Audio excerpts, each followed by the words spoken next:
Il mio petulante amico Red Pillato, ingegner Mattia, mi ha fatto notare che forse carico troppi video sul metal, che come avrete immaginato è la mia passione, ma che vuole vedere altre cose. Allora ho pensato di fare questo video intitolato Come si scala senza una mano. Effettivamente è un argomento piuttosto interessante. Per questo ho pensato di portarvi in uno dei miei allenamenti settimanali che faccio presso la Rockspot di Milano per farvi vedere un po' la mia routine di allenamento. Nella arrampicata esistono tre discipline: lead, boulder e speed. Il lead è la classica arrampicata dove devi salire praticamente dal basso verso l'alto con l'aiuto di una corda di sicurezza. Il boulder sono invece i cosiddetti blocchi dove devi scalare sia in orizzontale sia in verticale, la cui altezza però generalmente non supera i 3-4 metri. La terza ed ultima disciplina è invece lo speed,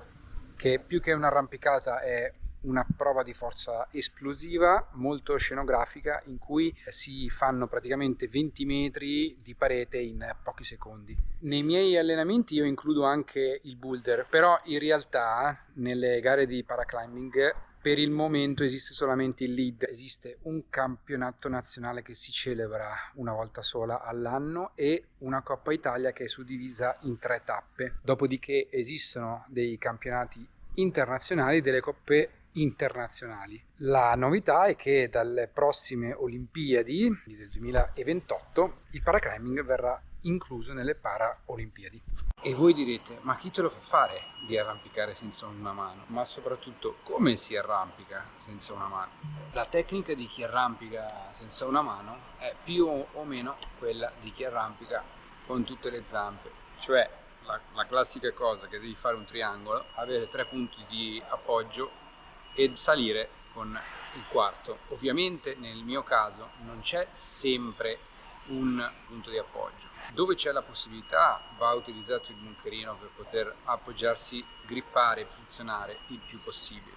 Dove non c'è la possibilità assolutamente di utilizzare il terzo punto di appoggio, l'unica cosa che si può fare è lanciarsi in vista della presa. Chi sa scalare veramente bene sale con la forza delle gambe, non con la forza delle braccia. Detto ciò, come si arrampica? Innanzitutto questa non serve. Non serve perché è una protesi che costa un sacco di soldi. Utilizzarla per fare sport non è la cosa forse più indicata. Inoltre l'aiuto che ti dà questa cosa qui è praticamente minimo, oltre a pesare fra l'altro. Quello che fa è semplicemente aprirsi e chiudersi e non ha nessun tipo di grip. Via. La prima cosa da fare è applicare questo nastro autoadesivo.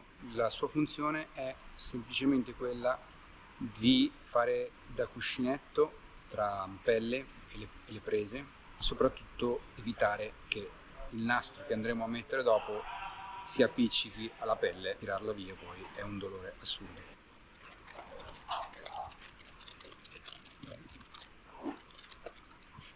Applicato il primo nastro, mettiamo invece il secondo nastro.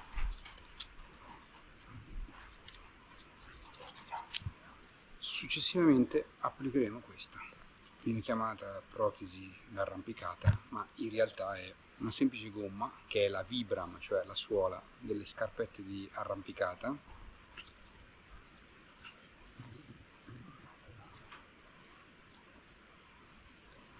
La sua funzione è quindi quella di grippare il più possibile nell'unica parte del braccio in cui riesco a fare presa e soprattutto anche a togliere un po' il dolore che deriva da tutto questo frizionamento. Il concetto è molto semplice, in pratica bisogna sfruttare la sporgenza delle prese, quelle grandi ma anche quelle un pochino più piccole, per potersi aggrappare e tirarsi su, e non solo dall'alto ma volendo anche di lato in questo modo o anche dal basso, come può accadere negli strapiombi. Ora però mettiamoci d'imbrago e proviamo a salire un po'. Per chi non li conoscesse, questi sono gli autobelay e servono a salire in solitaria da solo. C'è questo cavo che si autoavvolge e che nel momento in cui scende giù ti riaccompagna dolcemente al suolo senza che ti sfracelli, e ti permettono in questo modo allenarti anche in solitaria, perché come si sa l'arrampicata in realtà andrebbe fatta in due, cioè uno che ti assicura da sotto e uno che sale. Incominciamo a scaldarci con un 5C, in genere per me è sempre circa un grado in più, quindi questo è come se fosse un 6C, un 6B.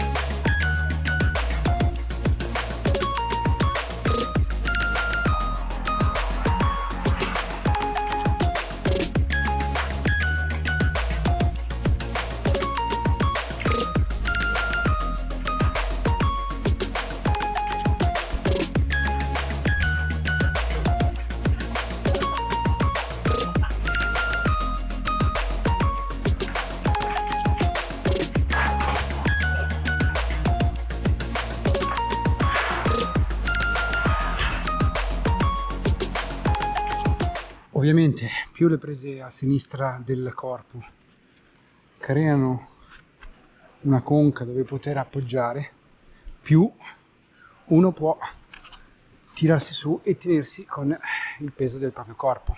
È un po' che mi sto allenando su questo 6A+, nel giro di qualche settimana sono riuscito ad avanzare sempre di più. Attualmente mi sono fermato circa a metà perché ci sono dei passaggi dove a sinistra non c'è assolutamente nulla.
Bene, ci siamo stancati pure oggi. Fanno circa 40 gradi qua dentro al chiuso. Siamo stanchi, sporchi, ma felici. Spero che vi sia piaciuto il video e che avete imparato qualche cosa di più. Noi probabilmente ci vedremo con i risultati della gara di Coppa Italia per vedere com'è andata e vediamo se riesco a filmare anche un qualcosina. Un saluto, alla prossima. Ciao ciao!